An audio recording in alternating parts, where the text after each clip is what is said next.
What's up, everybody? Welcome to the BATTLIN BUCS podcast. I'm Mason Sapesky, your host. Today, we are real briefly going to discuss the Pirates' past two series against the Padres and the Mariners. Then after that, we will look at the MLB standings, both division and wild card. I'll do my probabilities for you guys.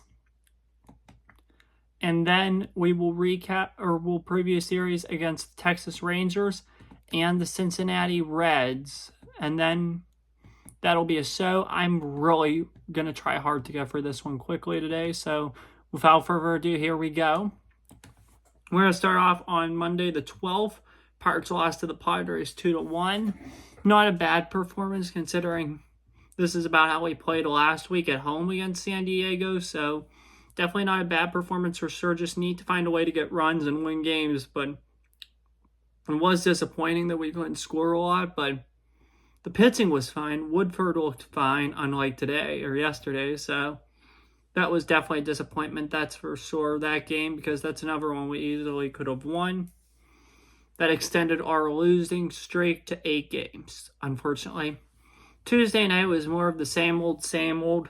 Pirates lost to the Padres 3-0. Definitely unfortunate for sure. That's all I'm going to say. It was just an unfortunate one. I'm trying to remember who started that game. I think it was Ortiz. Yeah, Luis Ortiz, I think. But it was pretty good outing by him. It's just we can't score runs, and that's a problem in baseball. Obviously, if you can't score runs, you're not going to win games. So definitely something to think about, that's for sure. Yeah, Luis. Michael King, who was traded from the Yankees to the Padres in the Juan Soto deal, got the win and looked stellar for the Padres. He's been one of the best pitchers this year, and that proves that the Padres can be both buyers and sellers. While that Soto trade may have not worked out the best for them, they traded him to New York and got a good player in King, which was definitely crucial, that's for sure. And he's really helped them this year. So AJ Preller, the general manager for the Padres, he might not be the best with making moves and stuff because he almost liquidated that whole farm system, got rid of it all, but it's paying off somewhat because he did get some prospects back in the Soto deal, and Michael King's turned out good. So Perler's not as bad of a general manager as people make him out to be, I think. So definitely like him, that's for sure. Didn't like the Pirates and Ben Cherington's club, the Pirates, this game, losing to the Padres 3-0. Definitely not good. On Wednesday the 14th, we got it handed to us, losing 8-2 to the Padres, completing a 6-game season series sweep of the Padres. Did not beat the Padres once this year. That's very, very disappointing. Considering we won, I think we won the season series last year. I know we swept the Padres in Pittsburgh. Here, I'm trying to find it. Definitely positive on that. We swept the Padres in Pittsburgh.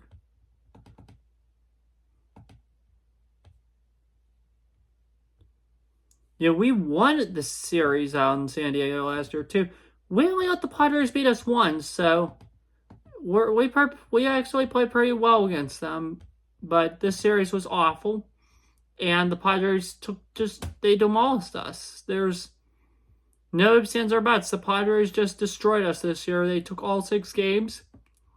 Now, looking back, the 2 last week, the losses on Wednesday the 7th and Thursday the 8th in Pittsburgh, those are 2 games we easily should have won. Bednar unfortunately lost those games.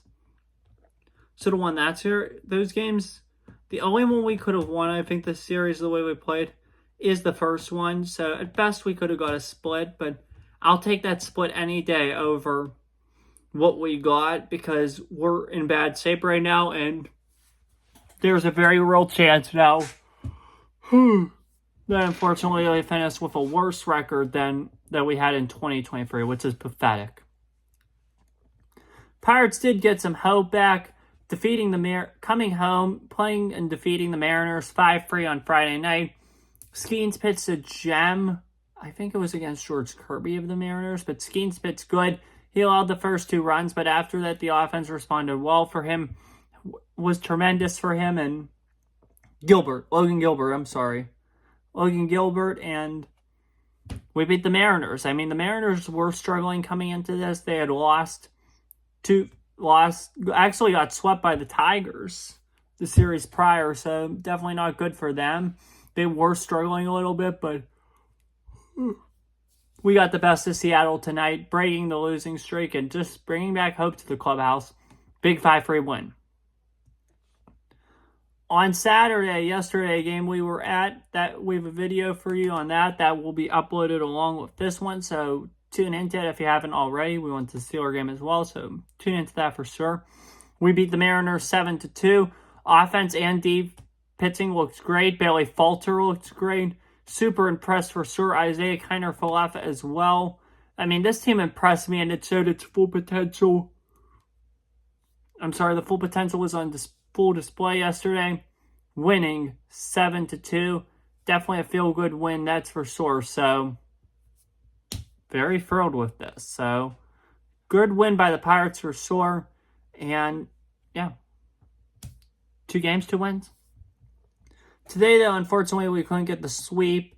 Jake Woodford was on the mound for us. He's the one that was opposed by Kirby. Yesterday, Falter beat Castillo. Yeah, Kirby was on the mound for Seattle today. And that actually worked out quite well for the Mariners. They beat us 10-3, which was very unfortunate. So definitely a disappointment, that's for sure.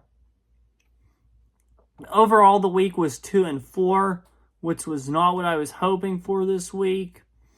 But, I mean, I'm kind of expected it at this point. I actually think I predicted 1-5 earlier in the week. So, definitely better than that. So, good job by the Pirates there, winning one more game. But still not enough to get those 3 wins I wanted this week. So, not very good.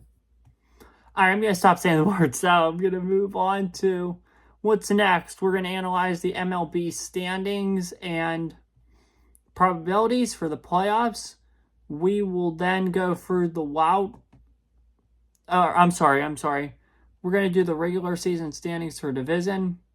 Wild card round we'll do that. Regular season, or the division standings. I'm sorry, it's late at night. I'm not the best late at night at all. Division standings, wild card standings, probabilities, and then we'll preview the upcoming series, and then, yeah, we'll call it a so. Alrighty, let's take a look at the AL East now, shall we? Baltimore Orioles and New York Yankees tied at 73 and 52 exactly. So that's good. It's good to see a tight race with 6 weeks left to go in the season. So definitely good to see a race like this. 2 fun teams, 2 good teams. Definitely hope to see these 2 match up in the ALDS for sure. Boston Red Sox 65 and 58, 7 games behind them. Tampa Bay Rays 62 and 61, 10 games back. Toronto Blue Jays 58 and 66, 14 and a half back. AL Central, we got the Cleveland Guardians leading at 72 and 52. Minnesota Twins 70 and 54, 2 games back. Kansas City Royals 69 and 55, 3 games back. Detroit Tigers 61 and 64, 11 and a half back. Chicago White Sox 30 and 95, 42 and a half back. AL West, Houston Astros 67 and 56. Seattle Mariners 64 and 61, 4 games back. Texas Rangers 57 and 68, 11 back. LA Angels 53 and 71, 14 and a half back. Oakland Athletics 53 and 71, 14 and a half back. NL East 73 and 51.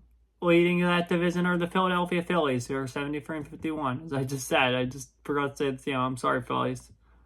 Atlanta Braves 66 and 58, 7 back.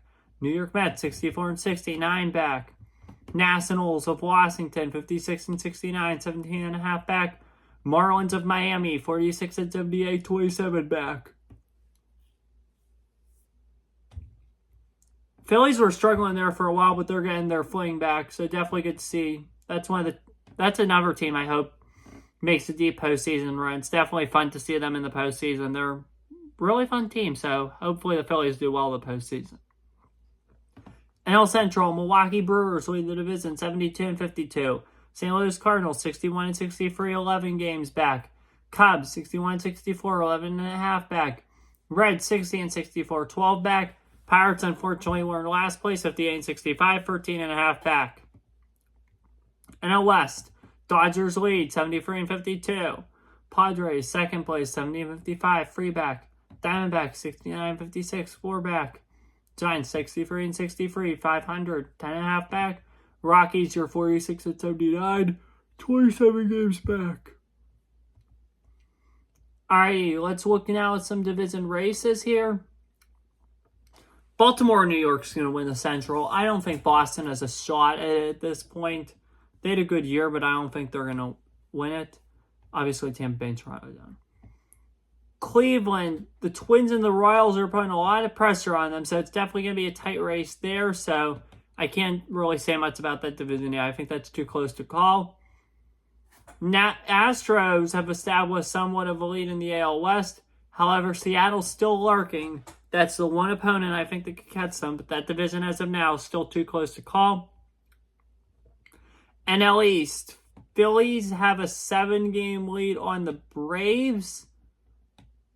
I don't want to call that one quite yet because I think Atlanta still has a fighting chance, but Philly's in great position right now. NL Central, Cardinals, the next closest team. Brewers have an 11-point lead or 11-game lead over the Cardinals. I can pretty much call that division. I think the Brewers have a very good shot, if not almost certain shot, at winning the division. They play at St. Louis starting Tuesday night. If they could take 2 out of 3 or even sweep that series. Sorry about the yawning. It's late. I am tired. I think the Brewers, it's over. If the Brewers sweep the Cardinals, it's over. NL West, this is an interesting division. It's so glad to see a competitive NL West because everyone said the Dodgers were going to be the super team. They're not the super team. They're nowhere near close to being the super team right now, which actually is super good to see. 73-52. The Padres are 3 back. The Diamondbacks are 4 back. So it's going to be interesting to see how that race goes. The Padres can definitely, and I mean definitely, pass. So that's going to be fun to watch. Same goes for Arizona. We're going to take a look now at the wild card race. So let me take something real quick. Let's take a look now at the wild card race. Your bye right now, I'm just going to give it to Baltimore because they have the series advantage, so they would get it. And I assume they'd win the play-in, so give that to Baltimore. Your 1 seed would be the Orioles. Your 2 seed would be the Guardians. Your 6 seed would be the Royals, then match up against the 3-seeded Astros. 5th-seeded Twins would match up against the 4th-seed Yankees. I would expect the Astros to beat the Royals and the Yankees to beat the Twins. Yankees, Orioles in the playoffs. I expect the Yankees to win that series. Guardians, Astros in the playoffs. I expect the Guardians to win that series. Guardians, Yankees in the wild card. Or in the ALCS, I expect the Guardians to win that series. Boston is 3.5. Now onto the teams that are a little bit behind. Boston is 3.5 back. Seattle, 5.5 back. Tampa, 6.5 back. Detroit, 8.5 back. Toronto, 11 back. Texas, 12.5 back. Angels, 16 back. Athletics, 16 back. White Sox, 39.5 back. As you guys all know, last week I announced we are lowering the threshold for teams that I could say are theoretically eliminated by my standards, which I updated the probability sheet because of this. If you're theoretically eliminated by my standards, that will be indicated by a 1% probability of everything. So you'll see more of that later, but the criteria has changed now. Before it was you have to be 10 games back pretty much to be theoretically eliminated by me. Now it's 8 games back. And just a reminder of how it will change moving forward. As of now, for the next 2 episodes, this week and next week, it's 8 games. Starting on September 1st, those 2 episodes, the 1st and the 8th, it'll be 6 games. The week of the 15th, it'll be 5. And then the week of the 22nd, hang on, just trying to fix. Yeah, the week of the 22nd, that episode, it will be free. So definitely getting lower here as the time ticks down, like daylight savings time, it gets darker out earlier each and every day from now till Christmas time. So yeah, just as the season winds down, the number goes down. So by those standards, I feel like the Tigers, the Blue Jays, the Rangers, the Angels, and the Athletics are pretty much theoretically eliminated. Those teams, more likely than not, will not be in the postseason this year. As you probably know by now, or just recognize, I forgot to include the Chicago White Sox in there. That's because they are officially eliminated. Yesterday, it was official, even if they win out, and every team that needs to loses out, there's no way they could get in the playoffs. So they are officially eliminated. So the White Sox are officially eliminated. Tigers, Blue Jays, Rangers, Angels, and Athletics are theoretically eliminated and will not be in the playoffs this year, I don't think. So that leaves you with Tampa Bay, Seattle, and Boston. Seattle's time is running out, and I think it's only going to get worse for them. Tampa Bay is pretty much a pipe dream, so the only team realistically that can wreak havoc here is Boston, which I don't think they will. I think it's pretty good for Kansas City to make the playoffs, which is glad to see for sure. Same with the Twins. And AL Central's back. Everyone said that's the worst division in baseball. It's done quite well this year, believe it or not. On to the NL now. Let's take a look at this. Your 1 seed would be the Phillies. Your 2 seed would be the Dodgers. They get first round byes. 6th seed would be Atlanta. They'd play the 3 seed Milwaukee. 5th seed would be Arizona against 4th seed San Diego. I'd pick Atlanta to beat Milwaukee. I would pick San Diego to beat Arizona. Arizona has a fine chance, but I would probably tend to pick San Diego, although that would be a tough series to pick for sure. Phillies and Padres, this is an easy one. I'd pick the Padres here. It's just the wild cards do better against the 1 seeds, so in this format, so I'm taking the wild card. Braves and D-backs, or no, I'm sorry, not Braves and D-backs, my bad. Braves and the Dodgers. Again, I'm taking the Dodgers, I'm taking the Braves. Wild cards do better, so I'm taking Atlanta. Padres, Braves, ALs or NLCS. I'm going Braves. I think the 6th seed trend continues. The Atlanta Braves would be in the World Series. That means our World Series would be Braves Guardians. I'm picking the Guardians to win the World Series as of now for this year. All right, NL wild card. It's a little crazy here. You got the Mets that are 2 games back. You got the Giants that are 4 games back. The Cardinals that are 5. The Cubs that are 5.5. The Reds that are 6. The Pirates are 7.5. Nationals are 10.5. Marlins are 20. Rockies are 20.5. So theoretically, the Nationals, Marlins, and Rockies are all eliminated, theoretically. However, I feel tempted to include all the rest of the NL Central teams in this category because I don't think the Cardinals, Cubs, Reds, or Pirates don't have much of a chance. However, we can't do that yet. More likely than not, in 2 weeks, we'll be able to do that. I think the only teams that have a shot at getting in and catching Atlanta are the Mets and the Giants, and I think both those teams will fall short. I actually hope both those teams fall short because I like this NL field as is, and it's going to be a real gauntlet for sure. Let's look at the probabilities now of the teams. Sally, I'm going to try to go real quick with this. Then we'll look ahead for the Pirates. All right. AL East, Baltimore, 73-52, 99% playoff chance, 47% division chance, 20% league chance, 10% World Series chance. New York Yankees, 73-52, 99% playoff chance, 47% division chance, 19% league chance, 9% World Series chance. Boston Red Sox, 65-58, 39% playoff chance, 4% division chance, 3% league chance, 2% World Series chance. I already said the record, so figures I'm not going to say them again, so I'm not going to do that anymore. I'm sorry, I caught myself there. Tampa Bay Rays, 27% playoff chance, 1% division chance, 2% league chance, 2% World Series chance. Toronto Blue Jays, 1% everything. If it's like a team that's like theoretically eliminated, I'm just going to say 1% everything, or if the number's the same, so just do that. AL Central time now. Cleveland Guardians, 99% playoff chance, 45% division chance, 17% league chance, 8% World Series chance. Minnesota Twins, 89% playoff chance, 40% division chance, 8% league chance, 4% World Series chance.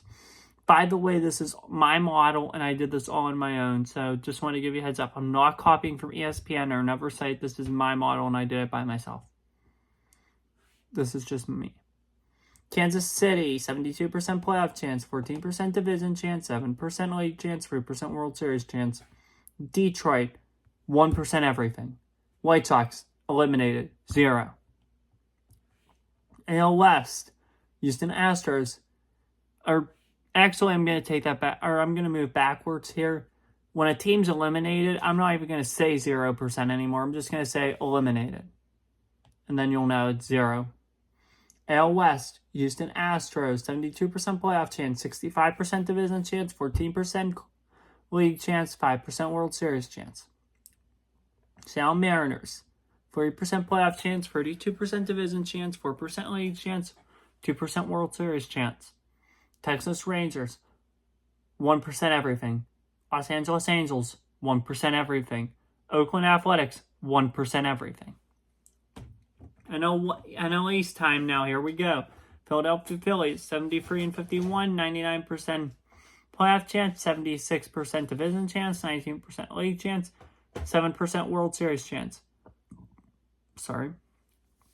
The Atlanta Braves, 66-58, 68% playoff chance. Oh, I read the record there. I'm sorry, my bad. Atlanta Braves, 68% playoff chance, 17% division chance, 10% league chance, 4% World Series chance. New York Mets, 38% playoff chance, 5% division chance, 5% league chance, 3% World Series chance. Washington Nationals, 1% everything. Miami Marlins, 1% everything. NL Central time, Milwaukee Brewers, 99% playoff chance, 96% division chance, 11% league chance, 5% World Series chance. Cardinals, 22% playoff chance, 1% division chance, 2% league chance, 2% World Series chance, which I don't know how I got that. Probably because they're theoretically eliminated. That's why. They're only theoretically eliminated from the division. That's why of that. That's why. Because of the 8 game. They're 8 games out in the division, but not in the wild card. That's why I have that. Okay. Just try and figure that out. It's all good. Cubs, 14% playoff chance, 1% division chance, 2% league chance, 2% World Series chance. Reds, 12% playoff chance, 1% division chance, 2% league and World Series chance. Pirates, not looking too good. 58-65, 7% playoff chance, 1% division chance, 2% league chance, 2% World Series chance. NL West now, LA Dodgers, 99% playoff chance, 40% division chance, 18% league chance, 7% World Series chance. San Diego, 94% playoff chance, 39% division chance, 13% league chance, 6% World Series chance. Arizona, 91% playoff chance, 19% division chance, 11% league chance, and 5% World Series. San Francisco, 44% playoff chance, 1% division chance, 2% league chance, 2% World Series chance. Rockies, 1% everything. Alrighty, so now we're going to take a look at the Pirates' road ahead this week. Take a look at that real quick. First off, though, I want to talk about this NL West here because I think this is closer than most people think. That 3.5 games is nothing considering how hot the Padres are right now as I try to get a pen to figure out something for our next segment. Looks like I ain't going to find one. I'm just going to use a mechanical pencil here. But look, I mean, if you look at it, the Padres and the Diamondbacks are pretty much in the playoffs. I don't think the Giants or the Mets can catch them and knock them out, so they're both pretty much in. When you look at this division, the Dodgers are low. They only have a 40% division win probability. The Padres have a 39% chance. They're right there. I wouldn't be shocked if the Padres overtook them, to be honest. Diamondbacks are 19. World Series. Dodgers 7, Padres 6, Diamondbacks 5. That's not a lot, so these teams are all relatively even. I think it's time we all figure that out. They're even, and I wouldn't be shocked if the Padres get in the World Series and win it. All three of these teams are great, so that's all I'm trying to prove. Alrighty, the Pirates right now, as we've said, are, hang on, just let me confirm this, 58-65. Headed into what are the official final 6 weeks of the regular season. The Pirates will not be in the playoffs this year. It's pretty much more likely than not they're not going. So, yeah, that's disappointing for sure. However, we need to start really playing hard and trying things out. Our number one goal right now needs to be better than 76 wins, because that's how many games we won last year. That's an uphill climb. And I'll explain why. And we also need to start trying things out. We need to look in our farm system and see what we have for 2025. Because 2025 better be the year. Don't get me wrong, Derek Selton should probably not be the manager of this team past this season. However, is Ben Cherington at fault for this too? Comment below. Unfortunately, we don't get many commentators or commenters. Hopefully we will someday, but comment below if you think Cherington's the answer.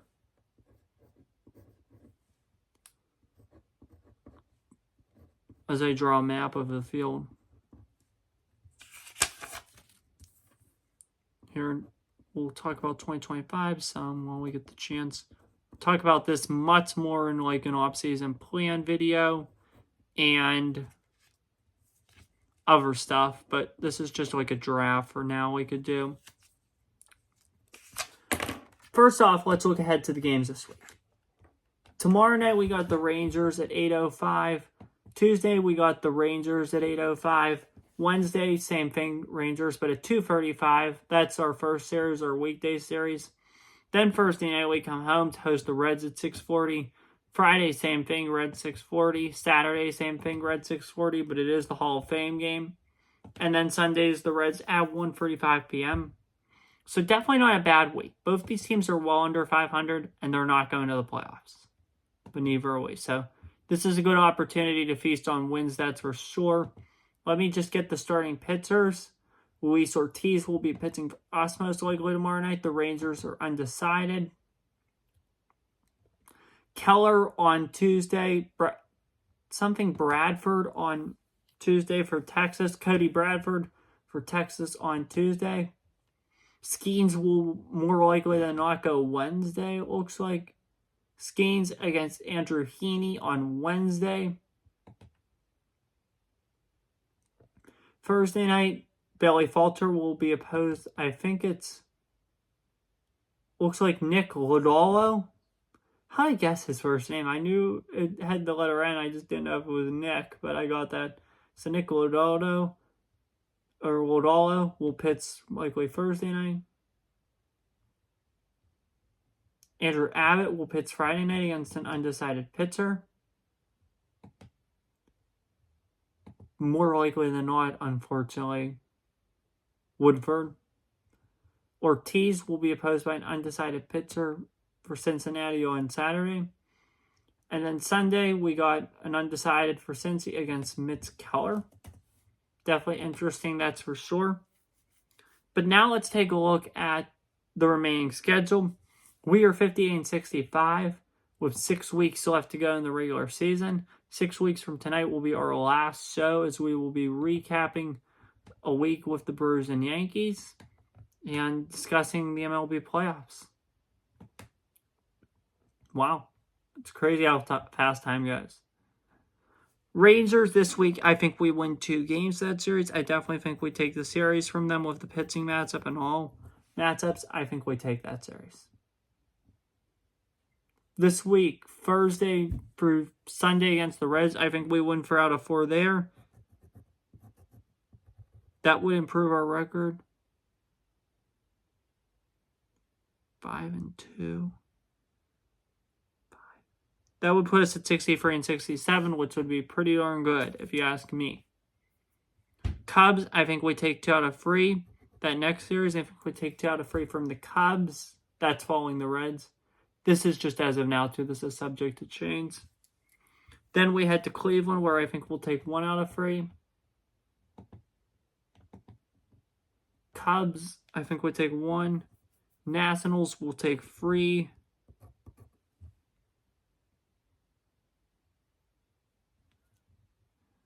Marlins will take 2. Royals, we will take 1. Cardinals, I think we'll split them. Reds will take 1. Brewers will take 1. Yankees will take 1.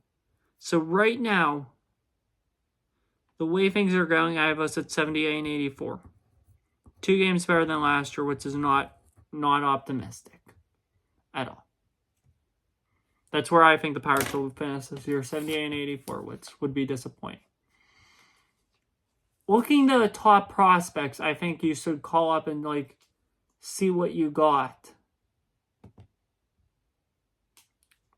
I think we should call Ashcraft. I think you need to see some of Braxton Ashcraft, Nick York, Billy Cook, and possibly even Bubba Chandler and Thomas Harrington this year. I think you need to see them, see what they got. So that's what I think you need to see.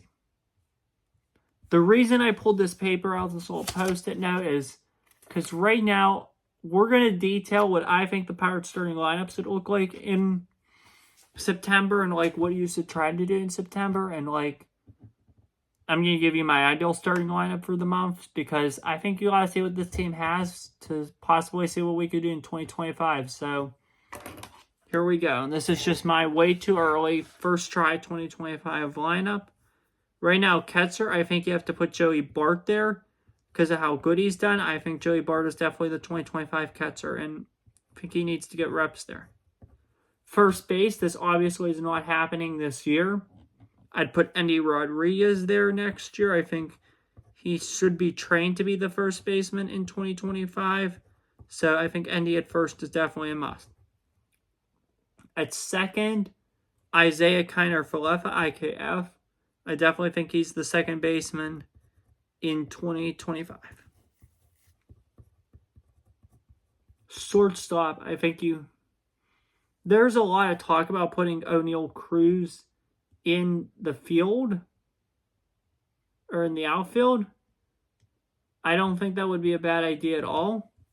So I think you would put Nick Gonzalez. You could possibly move him over to shortstop. And then at third baseman, it's an unpopular opinion, but I'd keep Ke'Bryan Hayes there. I'd give him 1 more year. He's definitely done good for us in the past, so he's definitely more than deserving of that job. So I think for now, you keep Ke'Bryan Hayes on this team and at third. Outfield.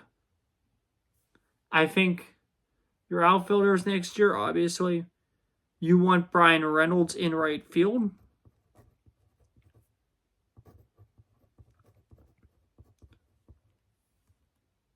I'd put Billy Cook in center.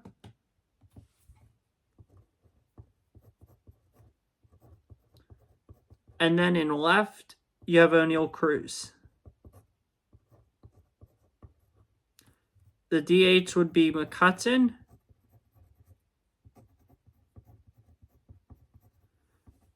And also you'd alternate to and have Nick Gonzalez. Or no, Nick York somewhere in the field as well.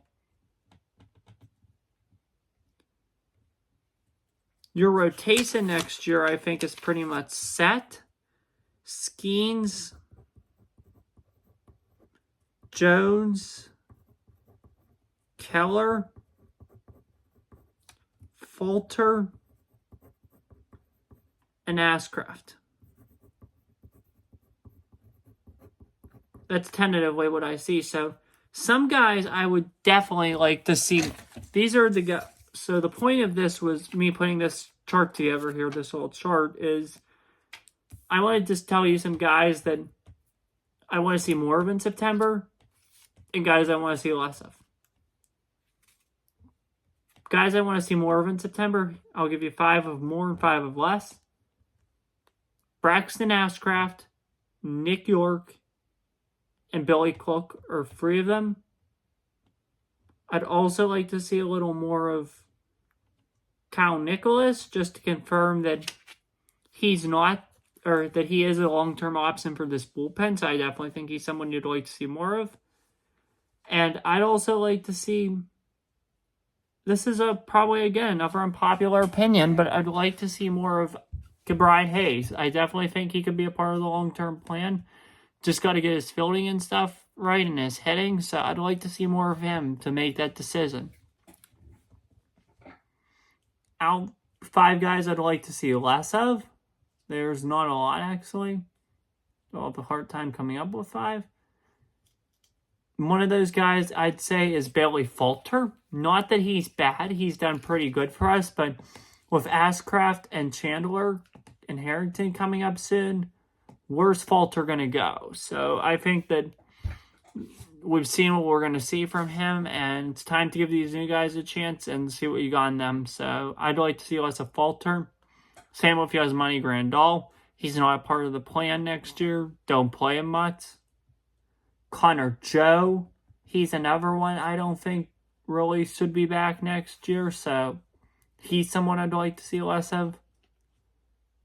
Alec Williams, same with him. Unfortunately, I like him, but I don't think he's going to be a part of the plan, so I don't want to see a lot of him. And Brian De La Cruz.